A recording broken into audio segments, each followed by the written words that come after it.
Sarah Martinez had always prided herself on being the kind of woman who kept her emotions locked away like precious jewelry in a safe. At 34, she had built a reputation in the small town of Cedar Falls, Texas, as the woman who could handle anything. When old Mrs. Henderson's roof collapsed during the spring storms, Sarah organized the fundraiser. When the high school needed a new computer lab, Sarah wrote the grant proposals that brought in $50,000. When her own husband walked out on her and their 8-year-old daughter Emma 3 months ago, Sarah held her head high and told everyone who asked that they were doing just fine. But standing in the middle of the Cedar Falls Community Center on this humid Saturday evening in July, watching couples spin around the dance floor to the live country band's rendition of Tennessee Whiskey, Sarah felt the carefully constructed walls around her heart beginning to crack. The annual summer dance had been a tradition in Cedar Falls for over 40 years. Sarah had been coming since she was Emma's age, first with her parents, then with friends, and for the last 12 years with her husband Danny. She had promised Emma they would still come this year, that nothing would change, that they would have just as much fun as always. Emma sat at their usual table near the back of the hall, picking at the barbecue plate Sarah had bought for her, her small face a mask of confusion and sadness that broke Sarah's heart a little more each day. The girl kept looking toward the dance floor, then back at her mother, waiting for someone to ask them to dance the way Danny used to do. "Mama, are we going to dance tonight?" Emma had asked earlier as Sarah helped her into the pink sundress with tiny flowers that Danny had bought for her last Christmas. "Of course, sweetheart," Sarah had answered, though she had no idea how she was going to manage it. Dancing required a partner, and Sarah had been avoiding the sympathetic looks and well-meaning offers from the married men in town who felt sorry for her situation. Now, watching her daughter's disappointed face as another song played and they remained seated, Sarah felt the first hot tear slide down her cheek. She quickly wiped it away, but another followed, then another. The harder she tried to stop them, the faster they came. She excused herself to Emma, mumbling something about getting more sweet tea, and hurried toward the back exit of the community center. But the tears were coming faster now, and by the time she reached the parking lot, she was sobbing openly under the string lights that had been hung between the oak trees for decoration. Sarah had chosen the furthest corner of the parking lot, behind her old Honda Civic, thinking she was hidden from view. But the community center sat on Main Street, and even on a Saturday evening, there was foot traffic from people heading to Miller's Diner or the small movie theater 2 blocks down. She pressed her back against her car and let the tears come freely for the first time in months. All the anger, fear, and loneliness she had been pushing down erupted at once. She cried for the marriage that had failed despite her best efforts. She cried for Emma, who deserved better than a father who had walked away without explanation. She cried for herself, for the dreams she had given up and the woman she used to be before life became about just surviving each day. "Excuse me, miss? You all right?" The voice was deep and gentle, with a slight drawl that marked him as a local. Sarah looked up through her tears to see a tall figure silhouetted against the lights from the street. As he stepped closer, she could make out worn jeans, a white button-down shirt with the sleeves rolled up, and a cowboy hat that had seen better days. "I'm fine," Sarah managed to say, though they both knew it was a lie. She wiped her face with the back of her hand and tried to compose herself. "Just needed some fresh air." The man was maybe 40, with kind eyes and weathered hands that spoke of outdoor work. He had the sort of face that made you think of reliability and old-fashioned values. Sarah recognized him vaguely as someone she had seen around town but had never formally met. "Begging your pardon, ma'am, but you don't look fine," he said, pulling a clean bandana from his pocket and offering it to her. "I'm Jake Morrison. I work out at the Lazy R Ranch." Sarah accepted the bandana gratefully. It smelled like horse leather and hay, scents that reminded her of her childhood visits to her grandfather's farm. Sarah Martinez, she said. Thank you for this. That's quite all right. Mind if I ask what's got you so upset? Sometimes talking to a stranger helps. Something in his tone made Sarah look up at him more carefully. There was no judgment in his eyes, no pity, just genuine concern. She found herself wanting to tell him everything, but years of keeping her troubles private held her back. Just having a rough evening, she said instead. Jake nodded and leaned against the car next to hers, giving her space, but not leaving her alone. Those happen to the best of us. You here for the dance? With my daughter. She's inside. Sarah gestured toward the community center where the music was still playing. It's our first time coming without, she trailed off. Without her daddy, Jake finished gently. Sarah nodded, fresh tears threatening to spill. She keeps asking why he doesn't call when he's coming back. I don't know what to tell her because I don't know either. One day he was here, the next he was gone with a note saying he needed to find himself. Jake was quiet for a moment, listening to the music drifting from the building. How old is your little girl? 8. Emma? She's the sweetest thing you ever saw, and she doesn't deserve any of this mess. No child does, Jake agreed. But she's got a mama who loves her enough to bring her to the dance even when it hurts. That counts for something. Sarah looked at him with surprise. Most people offered platitudes about how she was better off without Danny, or how things happened for a reason. Jake's simple acknowledgement of her pain felt like a gift. I promised her we'd dance tonight, Sarah said, her voice breaking. But I can't dance by myself, and she's too little to lead. She's sitting in there watching all the other families and trying to pretend she's not disappointed. Jake pushed his hat back slightly and studied her face. You know, I came here tonight thinking I'd probably just eat some barbecue and head home. Haven't danced in years myself. But I'd be honored to help you keep that promise to your daughter, if you'd let me. Sarah stared at him. You don't even know me. True, Jake said with a slight smile. But I know what it's like to make a promise to a child and feel like you're going to break it through no fault of your own. And I know that little girls need to see that there are still good people in the world who keep their word. The music from inside shifted to a slower song, something sweet and melodic that would be perfect for a father-daughter dance. Sarah felt her heart clench as she imagined Emma sitting inside, watching other girls dance with their fathers. I can't ask you to do that, Sarah said, though part of her desperately wanted to say yes. You don't owe us anything. No, ma'am, I don't, Jake said. But my mama raised me to help folks when I can, and seems to me this is one of those times. Besides, I've been watching you around town for months, the way you take care of everybody else. Figure it's time somebody took care of you for a change. Sarah felt her breath catch. She had been so focused on just getting through each day that she hadn't realized anyone had been paying attention to her struggles. What if people talk? She asked. Jake shrugged. People always talk. Question is whether you're going to let their talk keep you from doing right by your daughter. The truth of his words hit her like a physical blow. She had been so worried about maintaining appearances, about looking like she had everything under control, that she had forgotten what really mattered. Emma needed to dance tonight. Emma needed to feel like she still mattered, like she was still worth celebrating. She's wearing a pink dress with little flowers, Sarah said quietly.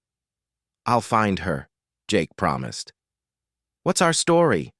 How do we know each other? Sarah thought for a moment. You're an old friend of the family. You knew my grandfather. Did I? What was his name? George Sandoval.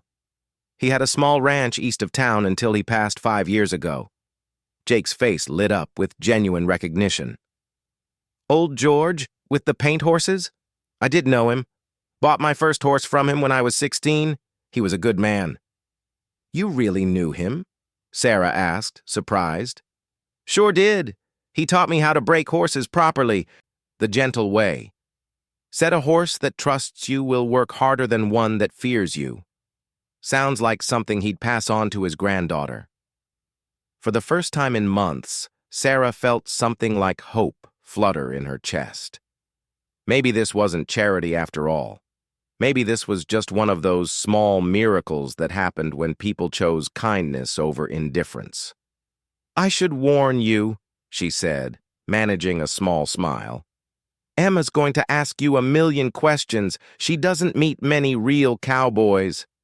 "I'll do my best to answer them," Jake said, tipping his hat. "Now you ready to go back in there and show your little girl how it's done?" Sarah took a deep breath and nodded. She still felt raw and exposed, but something had shifted in the last few minutes. She wasn't walking back into that dance hall alone anymore. She had an ally, someone who understood what this meant without her having to explain it. As they walked toward the community center, Jake offered her his arm like a true gentleman. "One more thing," he said. "When we get in there, I want you to dance too. Not just watch Emma dance. You deserve some joy tonight." Sarah felt tears threaten again, but these were different tears. "I don't know if I remember how." "I'll teach you," Jake said simply. "Sometimes the best way to heal a broken heart is to let the music move through you until you remember what it feels like to be alive." They paused at the entrance to the community center. Through the windows, Sarah could see Emma still sitting at their table, chin in her hands, watching the dancers with longing eyes. The sight gave Sarah the strength she needed to walk through those doors and reclaim this piece of her daughter's childhood. "Thank you," she whispered to Jake. "Thank me after we see if I can still remember how to two-step without stepping on your toes," he replied with a grin. As they entered the warmth and light of the community center, Sarah felt something she hadn't felt in months. The possibility that maybe, just maybe, everything was going to be all right. Emma's face lit up like Christmas morning when she saw her mother walking back into the community center with Jake Morrison. The little girl had been people-watching for the past 20 minutes, her barbecue growing cold as she memorized every detail of the couples spinning around the dance floor. She had been particularly fascinated by Mr. Henderson, who must have been 70 if he was a day, expertly leading his wife through an intricate two-step routine they had probably been perfecting for decades. "Mama!" Emma called out, waving them over to the table. Her eyes were bright with curiosity as she took in Jake's appearance. She had never seen a real cowboy up close before, except in movies. "Emma, sweetheart, I'd like you to meet Mr. Morrison," Sarah said, her voice steadier than it had been all evening. "He knew your great-grandfather George." Jake removed his hat as he approached the table, revealing dark hair with just a touch of gray at the temples. "Pleasure to meet you, Miss Emma," he said, extending his hand for a formal handshake. "Your mama tells me you've been waiting for someone to ask you to dance." Emma shook his hand solemnly, clearly impressed by his manners. "Yes, sir. Daddy used to dance with me, but he's not here anymore." "Well, that's his loss," Jake said matter-of-factly, pulling out a chair for Sarah before taking the seat across from Emma. "Because I happen to know that dancing with beautiful young ladies in pink dresses is one of life's greatest pleasures." Emma giggled and smoothed down her dress. "Do you really know how to dance? Like a real cowboy?" "I reckon I know a step or two," Jake said with mock seriousness. "But I might need you to teach me if I get confused. Think you're up for that responsibility?" Emma nodded eagerly, her earlier sadness completely forgotten. Sarah watched the interaction with amazement. In less than 5 minutes, Jake had managed to make Emma feel special and important instead of pitied or awkward. The band was playing Blue Eyes Crying in the Rain, a classic Willie Nelson song that several couples were slow dancing to. Jake stood up and offered Emma his hand with a formal bow. "Miss Emma, would you do me the honor of this dance?" Emma looked at her mother for permission, practically bouncing with excitement. Sarah nodded, her throat tight with emotion as she watched Jake carefully help Emma down from her chair. "Now, The most important thing about dancing, Jake said as they walked toward the dance floor, is that you let the music tell you how to move. Can you feel the rhythm? Emma nodded, swaying slightly to the beat. Jake positioned her tiny hands properly and began leading her in a simple box step, moving slowly and patiently as she tried to follow his lead. He had to bend down considerably to accommodate her height, but he never made her feel like she was too small or too inexperienced. Sarah watched from the table, tears sliding down her cheeks again. But these were entirely different tears than the ones she had cried in the parking lot. These were tears of gratitude and relief and something that might have been joy. Around them, other dancers smiled and made room for the unlikely pair. Emma was concentrating so hard on her steps that her tongue was poking out slightly, and Jake was offering gentle encouragement whenever she stumbled. "That's it. You've got it," he said. "Feel how the music wants to move? Just follow me and don't think too hard about your feet." By the time the song ended, Emma was glowing with pride and accomplishment. Jake led her back to the table with the same formality he had shown when asking her to dance. "Mama, did you see? I danced with a real cowboy," Emma exclaimed. "I saw, baby. You looked beautiful out there." Jake turned to Sarah and extended his hand. "Now I believe it's your turn, ma'am." Sarah felt a flutter of nervousness. It had been months since anyone had held her, even in the innocent context of dancing. "I'm not sure I remember how," she said. "Like I told you earlier," Jake said gently. "I'll teach you. Trust me." The band had started playing At Last by Etta James, a song that had been Sarah's wedding dance 12 years ago. For a moment, the irony almost overwhelmed her. But then she looked at Emma's expectant face and Jake's patient, understanding eyes, and she placed her hand in his. Jake led her to the dance floor with the same careful attention he had shown Emma. He positioned her hand on his shoulder and held her other hand loosely, giving her space while still providing guidance. "Just breathe," he said quietly. "Feel the music and follow my lead. Don't think about anything else but this moment." Sarah had forgotten how it felt to be led in a dance by someone who truly knew what they were doing. Jake moved with an easy confidence that made her feel graceful and feminine in a way she hadn't experienced in years.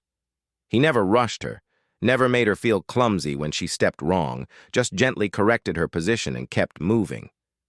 "You're thinking too hard," he murmured after a few bars. "What's going on in that head of yours?" "This song," Sarah admitted. "It was my wedding dance." Jake's hand tightened slightly on her back, offering comfort without words. "We can sit this one out if you need to." "No," Sarah said, surprising herself. "I want to finish it. I want to take it back." Jake understood immediately. He pulled her slightly closer and began leading her through more complex steps, turning the dance into something new and different from whatever memory she had attached to the song. "Tell me about Emma," he said, obviously trying to distract her from painful memories. "What does she like to do?" "Everything," Sarah said, relaxing into the conversation and the dance. "She's at that age where the whole world is fascinating. She wants to be a veterinarian this week, but last month she wanted to be an astronaut. She reads constantly, way above her grade level. And she has this amazing ability to make friends with everyone she meets."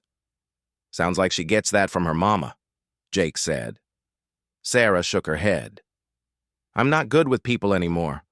I used to be, but after Danny left, I just shut down, I guess, focused on just getting through each day." "Yet here you are dancing with a stranger because your daughter needed you to," Jake pointed out. "Seems pretty brave to me." The song was ending, but neither of them made any move to separate. For the first time in months, Sarah felt like herself again. Not just Emma's mother or Danny's ex-wife, but Sarah. A woman who was worth dancing with, worth spending time with. "Thank you," she said as the music faded. "For what?" "For reminding me that I'm still in here somewhere." Jake smiled and led her back to the table. where Emma was finishing her barbecue and watching the other dancers with renewed interest. "Can we dance again?" Emma asked as soon as they sat down. "Absolutely," Jake said.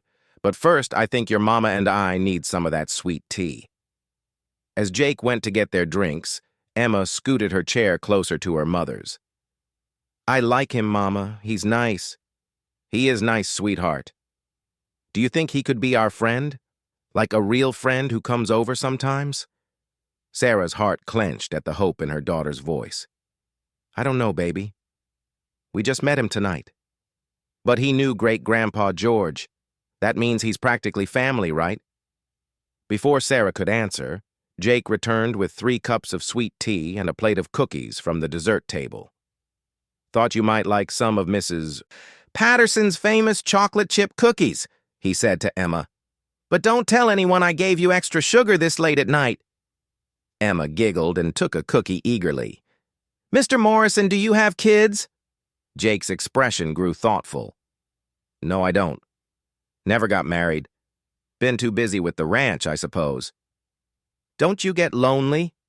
Emma asked with the blunt curiosity of an 8-year-old. "Sometimes," Jake admitted honestly. "But I have good friends, and I love my work. What about you? Do you get lonely since your daddy left?" Sarah tensed, worried that the question might upset Emma, but her daughter considered it seriously. "Sometimes at night," Emma said. "But Mama sings to me when I have bad dreams, and Mrs. Chen next door makes us dinner sometimes when Mama has to work late." "Sounds like you two take good care of each other," Jake said. "We do," Emma said proudly. "Mama says we're a team now." The band announced they would be playing the last song of the evening in 10 minutes, and couples began gathering on the dance floor for one final dance. Jake stood and offered both his hands, one to Emma and one to Sarah. "How about we all dance to this last one together?" he suggested. Sarah had never danced with her daughter and another person at the same time, but Jake made it work. He positioned Emma between them and showed them how to move as a threesome, creating their own unique version of a waltz that had all 3 of them laughing by the end.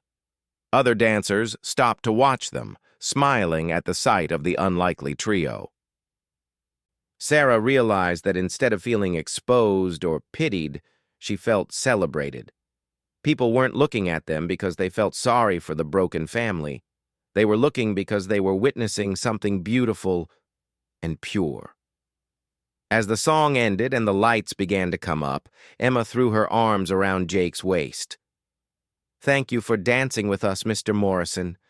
This was the best night ever." Jake knelt down to her level and tipped his hat. "The pleasure was all mine, Miss Emma. You're quite the dancer." "Will we see you again?" Emma asked, voicing the question that Sarah was afraid to ask herself. Jake looked up at Sarah, clearly asking for permission before making any promises to a child. Sarah found herself nodding slightly. "I reckon you might," Jake said to Emma. "Your mama knows where to find me if you ever need a dancing partner again." As people began clearing out of the community center, Jake walked them to their car. Emma chattered the entire way about everything they had done that evening, from the barbecue to the cookies to the 3 different dances she had learned. "Mama, can we come back next month?" Emma asked as Sarah buckled her into her car seat. "We'll see, sweetheart," Sarah said, though she was already looking forward to it for the first time in years. Jake waited until Emma was settled, then turned to Sarah. "I meant what I said in there. If you ever need anything at all, you can find me at the Lazy R. It's about 10 miles out on Highway 35. "Thank you," Sarah said, "for everything. You have no idea what this meant to us." "I think I do," Jake said quietly. "And Sarah, you're stronger than you think you are. Don't let anybody tell you different." As they drove home, Emma fell asleep in the back seat with a smile on her face. Sarah glanced at her daughter in the rearview mirror and felt something shift inside her chest. For the first time since Danny left, she could imagine a future that held more than just survival. She could imagine joy again. 3 weeks after the community center dance, Sarah found herself driving down Highway 35 with Emma chattering excitedly in the back seat. They weren't headed to the Lazy R Ranch, not exactly.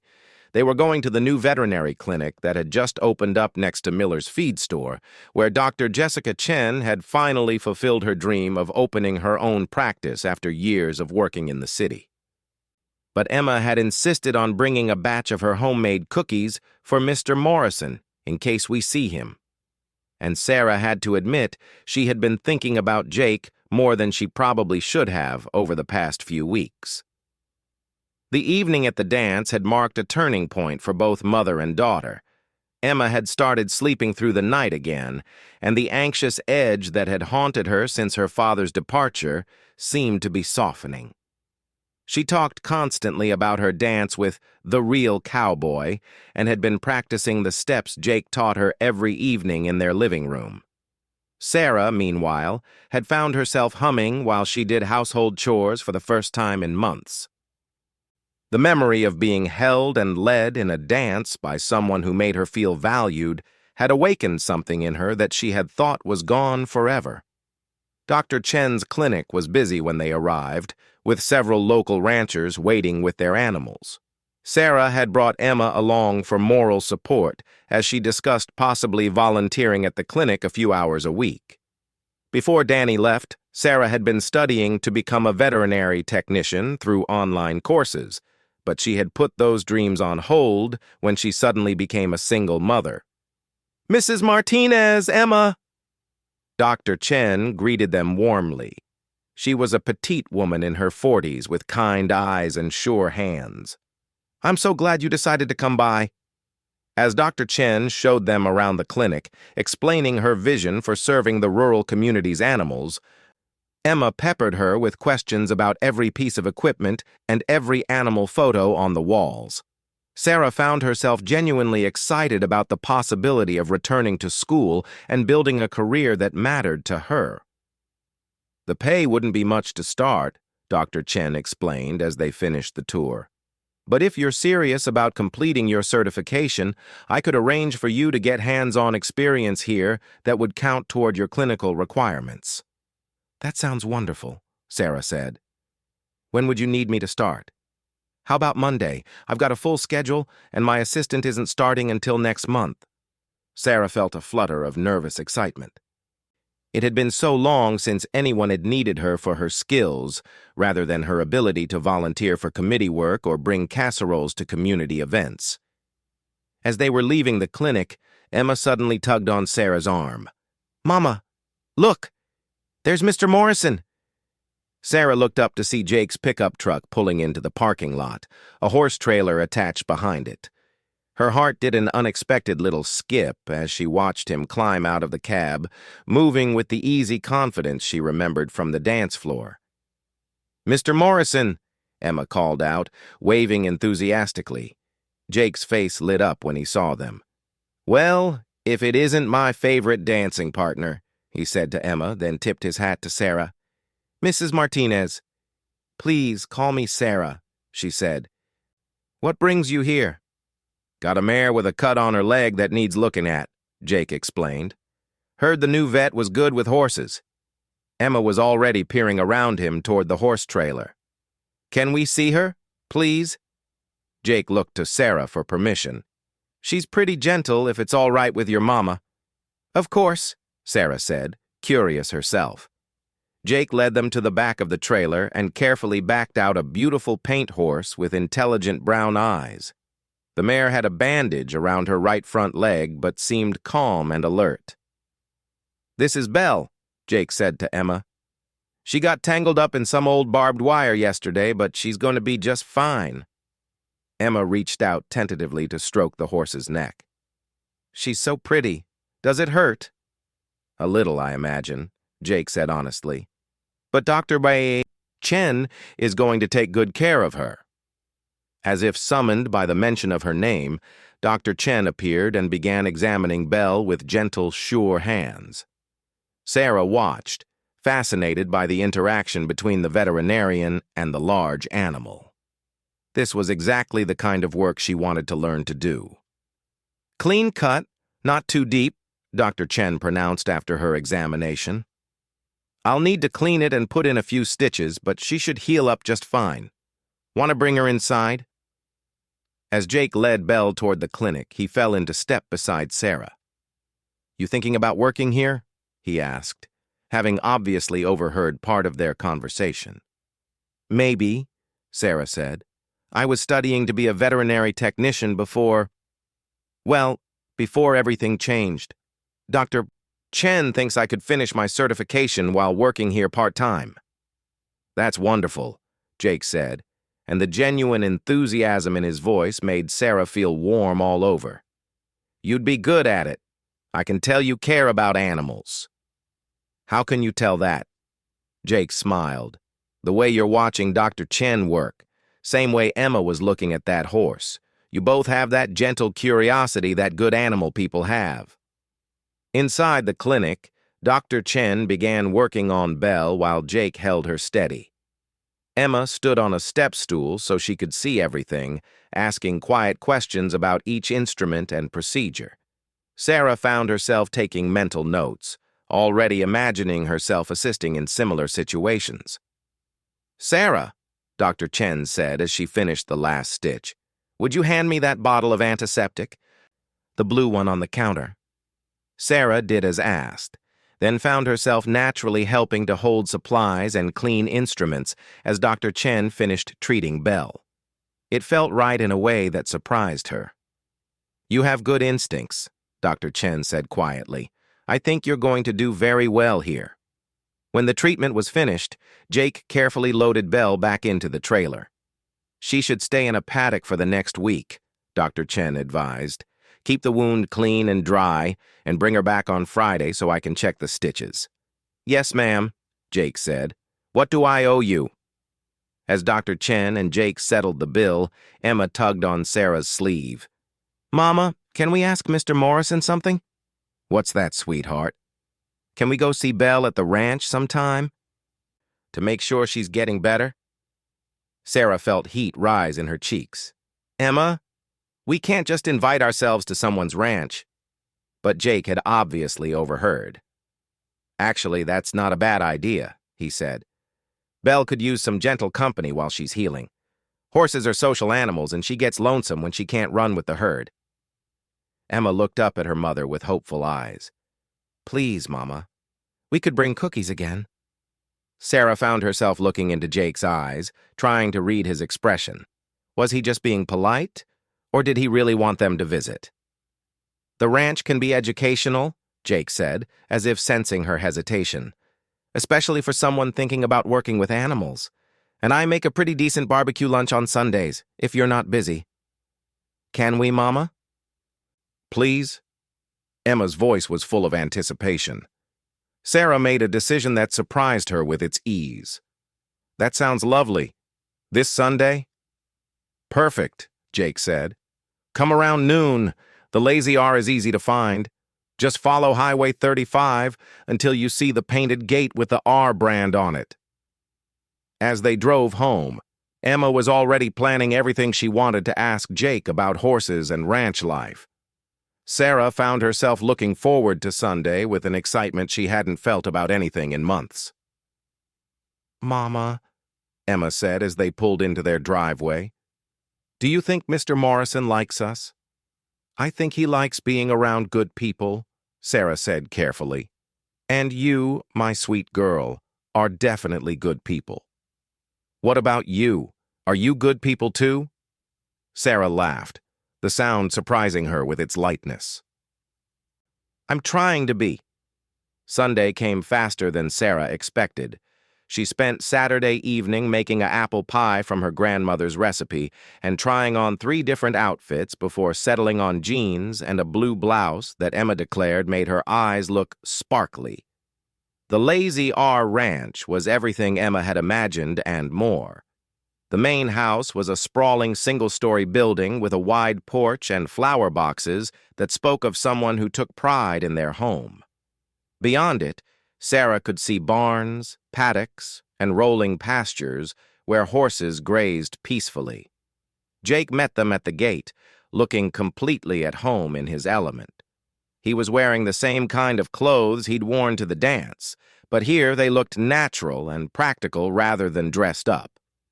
"Welcome to the Lazy R," he said, opening Emma's car door with old-fashioned courtesy.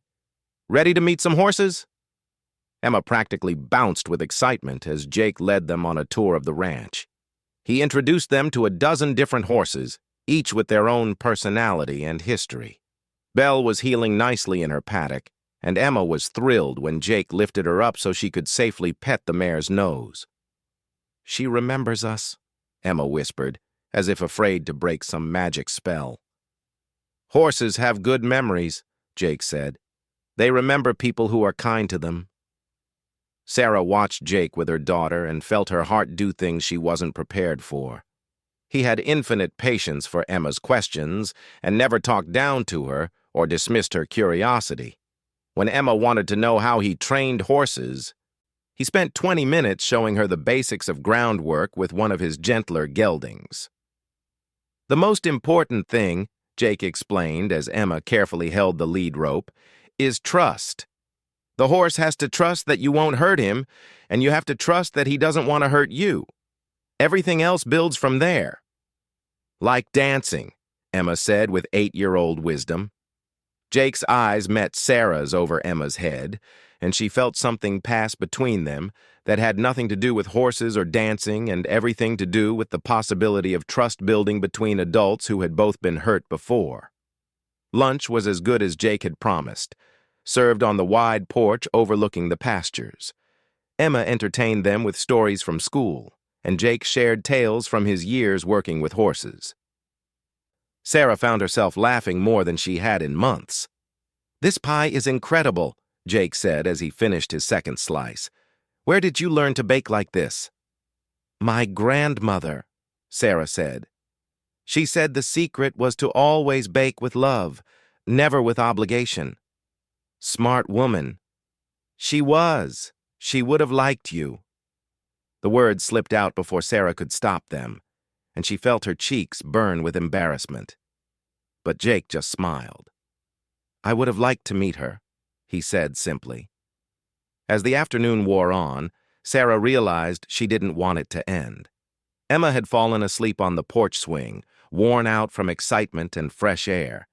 Jake had covered her with an old quilt and was sitting beside Sarah on the porch steps, watching the horses in the distance. "Thank you for this," Sarah said quietly. "She needed this more than I realized." "What about you?" Jake asked. "What did you need?"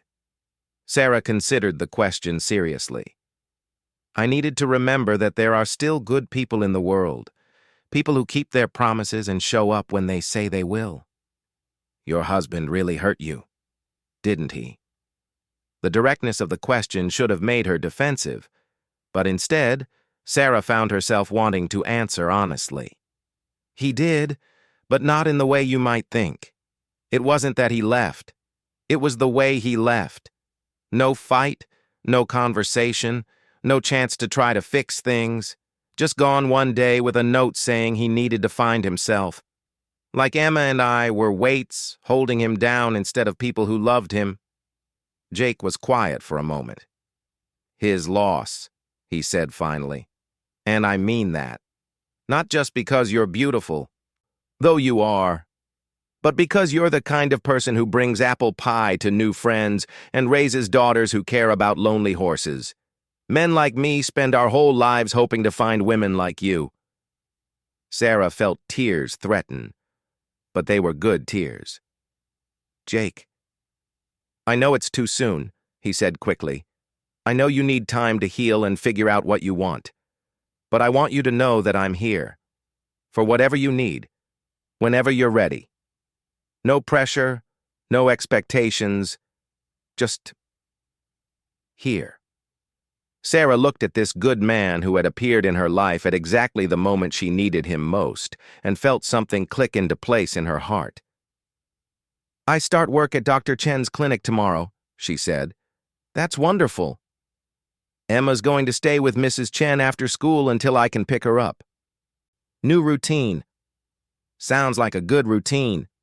Would you like to have dinner with us sometime this week? Nothing fancy, just spaghetti and conversation. Jake's smile lit up his entire face. I'd like that very much. Wednesday, 7 o'clock. I'll be there. As they loaded a sleepy Emma into the car an hour later, Sarah felt lighter than she had in months. She had a new job starting, a new friendship blossoming, and for the first time since Danny left, she could imagine a future that included more than just surviving. Mama, Emma mumbled sleepily as they drove home. I really like Mr. Morrison's ranch. I do too, sweetheart. Do you think we'll go back? Sarah smiled, thinking about Jake's promise to be there when she was ready, and the dinner invitation he had accepted without hesitation. I think we will, baby. I think we definitely will. 6 months later, Sarah Martinez became Sarah Morrison in a small ceremony at the Cedar Falls Community Center, with Emma as the flower girl and Belle, the paint horse, wearing a wreath of flowers in the pasture where they held the reception. And when the band played their first dance as husband and wife, Sarah realized that sometimes the best things in life came when you were brave enough to stop crying in plain sight and let someone extend their hand to help you dance again.